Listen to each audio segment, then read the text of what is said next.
Breaking news now on Fox 61, Connecticut's news station. Good evening, everybody. That breaking news continues tonight. State police are still searching for a man who they say waved a gun on I-84 in Waterbury. Thank you so much for joining us on the Fox 61 News at 6 o'clock. I'm Angelo Bavaro. I'm Bridget Bjorla. Good to be with you here tonight. Now, this is what we know. Troopers and canines took their search to Southington, and that's where they found the suspect's vehicle. Yeah, so take a look at the scene right here. Police searched on the ground and by air all afternoon. And Fox 61's Jamel Johnson is in Southington right now with more on where the search stands tonight. Guys, right now we're here at the Southington rest stop, which is right off of Highway I-84. Now, police are saying they found the suspect's vehicle who was involved in that road rage incident, but when they found the vehicle, the man was actually nowhere to be found. Police are saying they believe he fled on foot, which actually led to the entire manhunt search. Now, this all started in Waterbury, where they're saying the suspect brandished the firearm. He also threatened to use that gun, and when the police actually got there, he fled, which is what led them to this rest stop here. State police set up a pretty sizable perimeter around this area. They blocked off several streets. They deployed their K9 units to track the suspect and dispatched their Trooper 2 helicopter to assist with the search. They started searching tractor trailers at the rest area and buildings to find him, but so far haven't yielded any results. For majority of the day, local schools and businesses were also put on lockdown. We spoke with the owner of Sign Pro, Peter Rapocchio, who operates just down the street from where troopers found the vehicle, and he says they acted quickly to ensure their safety. We got a text message with an alert saying that there was somebody on a rampage of some sort. First thing was we got back, parked the car, and ran for the front door and asked anybody if they saw anything. They said no, so I said let's lock down. Let's make sure we're safe. I don't want to say it came out of a movie, but it was a little interesting, but it was very scary. Now, state police so far has released limited information about what the suspect actually looks like, but they're urging anyone who has any information or footage or anything like that to please reach out to them, as it could definitely aid their investigation. In Southington, Jamel Johnson, Fox 61. All right, Jamel, thank you very much. Let's turn things over to the weather now. We're getting some snow tonight, but not nearly as much as we'll get later on this week. Yeah, Chief Meteorologist Rachel Frank is here with the first check of that forecast. Rachel, I am officially like all wintered out. I can't handle this anymore. Oh no, we have so much more left to go. So just like earmuffs here as we head through the coming days.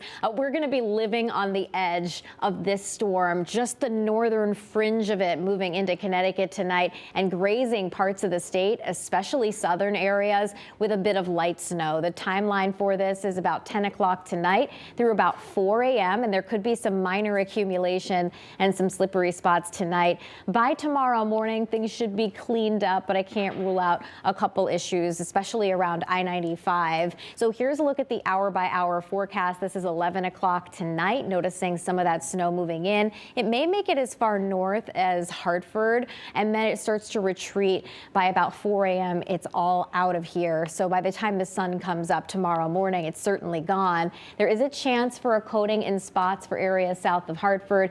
May be able to do a coating up to an inch or two for some in far southern Connecticut, especially the immediate shoreline. 2 inches would be, I think, tops what we could get. And I'm only saying 2 because there might be a lot of fluff factor to this snow. Some early sunshine tomorrow possible, then we'll see increasing clouds. It's dry during the day, but then we get some snow heading into tomorrow night, and that could transition over to an icy mix while we sleep heading into early Thursday. We'll explain your full forecast coming up in just a bit. Part of Washington Street in Middletown is back open this hour after an overturned oil truck caused a fuel spill. This happened just before 10 this morning near the Home Depot in Middletown Plaza. Police say the oil truck crashed into a Nissan Rogue, overturned, and crashed into a trailer that was attached to a pickup truck. The drivers of that oil truck and Rogue were then taken to the hospital for non-life-threatening injuries. That pickup truck driver was not hurt. DEEP officials are on scene to clean up that fuel spill. The cause of that crash is still under investigation. Construction workers hit a gas line in Waterbury, forcing businesses and homes to evacuate, and the road is still closed tonight. Take a look at the scene here. It happened just after 12:30 this afternoon. Baldwin Street is closed between Warren and Lovell Street right now. Waterbury police are asking drivers to avoid the area during the time. Eversource is now on the scene responding. Some people in Hartford say they want more transparency and to be more involved in the selection process for the next police chief. City leaders selected a Philadelphia police captain to take that job, but he withdrew from consideration earlier this month. And several neighbors made their voices heard in a city council meeting last night. Fox 61's Kaylee Collins has that story. Well, that meeting is when city council members were supposed to vote to confirm Philadelphia Police Captain Tyrell McCoy as the new police chief here in the city of Hartford. Instead, people who live in Hartford came out to demand that they be more involved in the selection process. A call for transparency in Hartford. The decision goes beyond simply filling a position. It is about the process. As the search for a new police chief begins yet again. This process is not just about filling a role. It's about determining the direction of our community and the critical relationship we foster with law enforcement.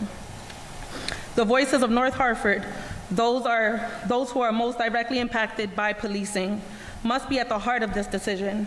It is vital that we have a true voice in the process that will shape our future. Nominee Tyrell McCoy withdrew himself from consideration on February 1st, citing only personal reasons. Now that the department is back to square one, the people it serves, like Reverend A.J. Johnson, say they want a greater role in deciding who will lead public safety in the city.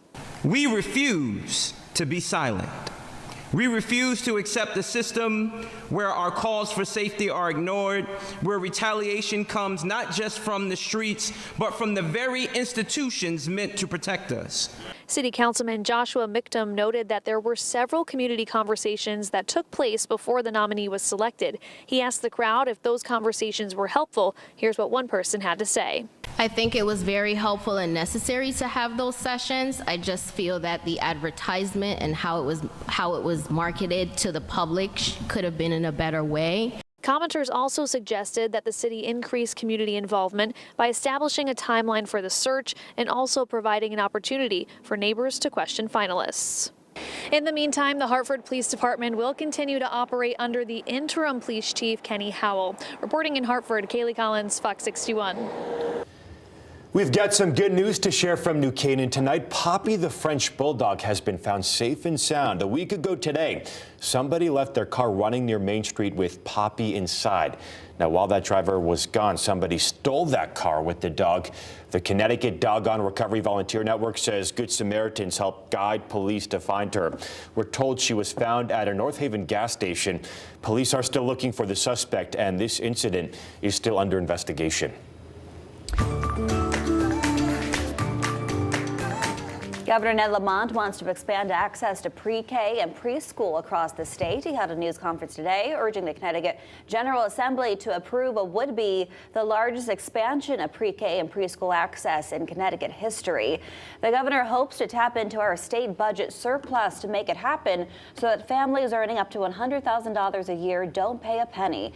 The surplus money would be invested to create a new fund called the Universal Preschool Endowment. This would expand capacity for pre-K and preschool while giving districts the resources they need in terms of staffing and programs. The goal being to make sure early child education is more accessible and affordable to families and set Connecticut children up for academic success.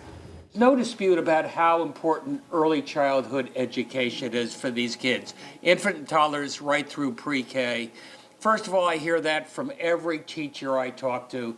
They can tell that kid going into kindergarten if they come from quality early childhood program or otherwise.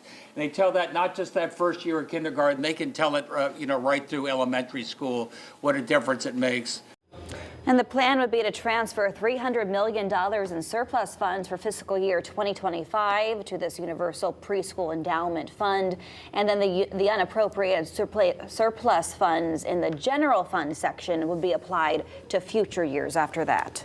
State lawmakers are pushing back against what they call a coordinated attack on Connecticut's utility regulators. At a press conference today in Hartford, lawmakers accused Eversource and United Illuminating of trying to weaken PURA, the regulatory agency that oversees utility companies in Connecticut.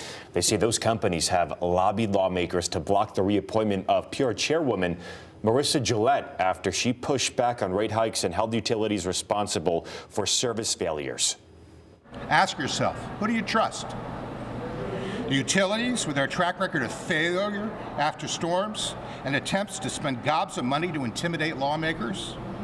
Or do you trust the government entities charged with looking out for your interests?